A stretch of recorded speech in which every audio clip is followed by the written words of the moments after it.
اللہ کا رسول ہو۔ حضرت بکر صدیق نے بھی فرمایا تھا کہ اگر ایسا ہے تو اس کی کوئی نہ کوئی نشانی تو ہونی چاہیے۔ تو حضور صلی اللہ علیہ وسلم نے فرمایا کیا تمہیں وہ نشانی کافی نہیں کہ سفر میں جاتے وقت یا سفر سے واپسی میں، یعنی کہ سفر میں فلاں جگہ پر جب تم فلاں علاقے میں رکے تھے وہاں ایک عبادت گزار راہب تھا جو عیسائی جو مسلک ہے اس کا بہت بڑا عالم تھا، اس کا قریب میں گرجا تھا یعنی عبادت گاہ تھی، تو وہ وہاں جب تم نے پڑاؤ کیا تو وہ نکلا اور اس نے تمہیں یہ ایسے ایسے نشانیاں بتائی۔ تو اب یہ تو کہیں اور جگہ پہ تھے، حضور علیہ الصلوۃ والسلام کہیں اور تھے، سفر میں کوئی ایسا ذریعہ نہیں تھا کہ ایک دوسرے کو بتایا جاتا، تو کہا کہ وہ نشانی کافی نہیں۔ تو حضرت ابوبکر صدیق فوراً مان گئے کہ میں کہاں تھا، حضور کہاں تھے، یہ اللہ کے نبی ہیں، تبھی تو اللہ نے ان کو میرا یہ راز جو وہاں میرے ساتھ باتیں ہوئی اللہ نے ان کو یہاں بتا دی۔ تو پھر فوراً انہوں نے اسلام قبول کیا۔ اور بھی کئی ایسے اصحاب ہیں جنہوں نے نشانیاں دیکھی فوراً تسلیم کیا۔ تو مقصد یہ ہے جس کو حق کی تلاش ہوتی ہے، جس کو طلب ہوتی ہے، وہ بہانے نہیں کرتا، جب بات سامنے آ گئی، حقیقت سامنے آ گئی، اس کو تسلیم کر لیا۔ جس نے بہانے کرنے ہوتے ہیں تو وہ ہوتا ہے نا کہ کرنے کے ایک جو سمجھانے کا انداز ہے نا، جس نے کرنے کی نیت ہو اس کے لیے ایک ہی بات کافی ہے، اور نہ کرنے کے ہزار بہانے ہوتے ہیں کہ اگر بندہ نیت نہ ہو کرنے کی تو ایک بہانہ بنائے گا، بندہ وہ حل کر دے، دوسرا بنائے گا، تیسرا بنائے گا، چوتھا، کیونکہ نیت کرنے کی ہے ہی نہیں۔ یہی چیز آج اگر ہم دیکھیں اپنی زندگی کے اندر تو بالخصوص ہمارے ایک تو ہے نا زندگی کے معاملات، دوسرا ہوتا ہے ہمارے معاشرے کے معاملات، ان تمام تر چیزوں میں ہمیں بہت ساری چیزوں میں ایسے واقعات ملتے ہیں جہاں ضد ہے، انا ہے، بس میں ہے،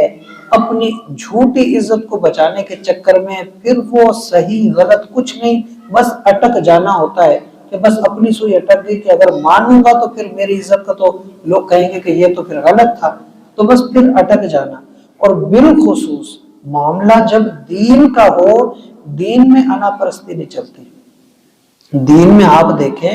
اولیاء اعظام ہیں، علماء کرام ہیں، بڑے بڑے مسائل ہوتے ہیں، علماء کرام کے درمیان میں بھی اختلاف آتے ہیں، لیکن ہوتا کیا ہے جب گفتگو ہوتی ہے تو وہ فوراً مسئلے کا حل نکال لیا جاتا ہے۔ یہ نہیں ہوتا کہ اپنی اس انا کے اوپر اٹک جانا، کیونکہ اگر اٹک جائے تو پھر دین کے اندر بہت بڑے نقصان ہوتے ہیں۔ اور ہمارے ہاں کئی لوگ ایسے ہوتے ہیں کہ جب ان کو سمجھایا بھی جائے تو فقط وہ اپنی بات کے اوپر اٹک جاتے ہیں، فقط اپنی انا کے اوپر، نام کے اوپر اٹک جاتے ہیں، حالانکہ ان کو خود کو پتا ہوتا ہے کہ یہاں ہم سے غلطی ہو گئی، دوسروں کو پتا چل رہا ہوتا ہے کہ یہاں غلطی ہو گئی، لیکن اس نے نہیں ماننی، وہ بحث مباحثہ اور اس طرح سے بات بڑھا کے وہاں سے نکل جانے والی بات، در حقیقت یہ چیز ہماری عزت کو تو خراب کرتی ہے، ساتھ ساتھ بعض اوقات ہمارے اعمال کو خراب کر جاتی ہے، ہمارے دین کو خرابی کا سبب بن جاتی ہے۔ اس چیز سے ہمیں بچنا چاہیے۔ اور بالخصوص جب دین دار کوئی معاملہ ہو، دین کا معاملہ ہو تو فوقیت دین داروں کو دینی چاہیے، یہ نہیں۔ بہت سارے لوگ ایسا بھی ہوتا ہے کہ مجھے اتنے سال ہو گئے، میری داڑھی سفید ہو گئی، میرے بال سفید ہو گئے، میں نے تو آج تک یہ چیز نہیں سنی۔ اگر آپ نے نہیں سنی تو اس کا یہ تو مقصد نہیں کہ دین کا حکم بدل جائے گا، آپ نے اتنے عرصے میں کسی سے پوچھا ہی نہیں ہوگا۔ بہت ساری چیزیں ہوتی ہیں نا، بندہ کہتا ہے یہ تو آج تک ہمارے سامنے نہیں آیا،